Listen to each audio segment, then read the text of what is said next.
Hey guys, back. Just got back from a card store and made a few pickups. So these are my finds.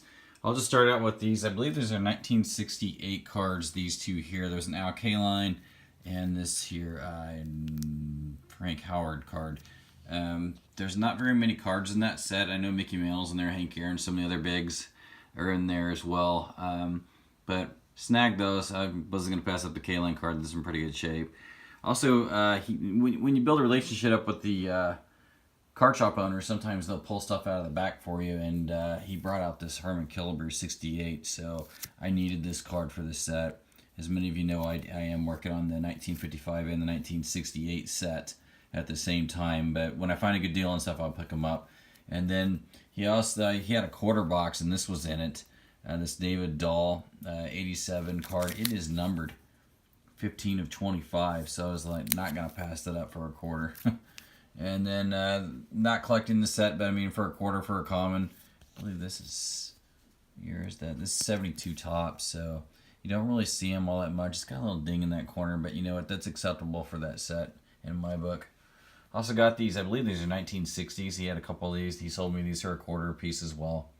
And then these cards below, Bill Freehand, I believe this is 1970.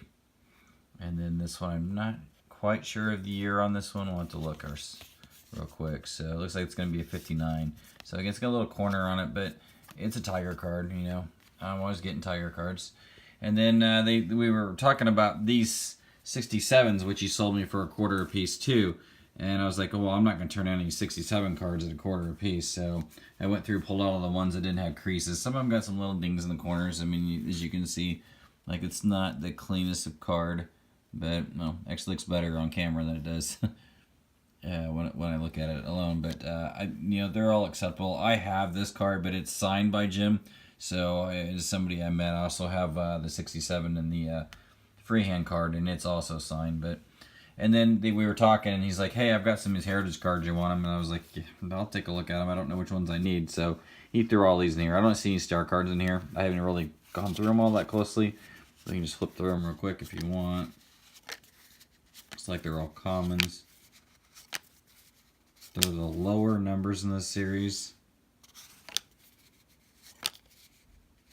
This is the one reason why I didn't get into the heritage cards, is there was just so many players I didn't know of. I mean, a lot of prospects, not a lot of star cards. And after you collect the chrome cards from last year, and you get star cards in every pack, and then you went to this, it was like, wow, that's a lot of cards for a set, and I'm not real sure that I want to spend that much money on those. So found one card from my $83 set. It was in the quarter bin.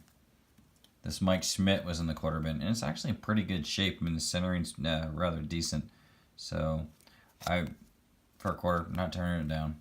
Also got these two $87 cards. I believe this is a rookie card for Will Clark. I think this is his second year.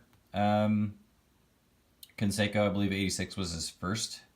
And then I also got these packs. Now, you guys have gotten the sleeves to put your penny sleeves and stuff to put your cards in, but the one thing that a lot of people don't do is protect their graded cards. So if you watched my video a week or so ago, I picked up several of these PSA cards, PSA graded cards, and I'm kind of a stickler for wanting to make sure the cases stay in good shape. So that's why I bought this. I mean, there was 100 of these in there.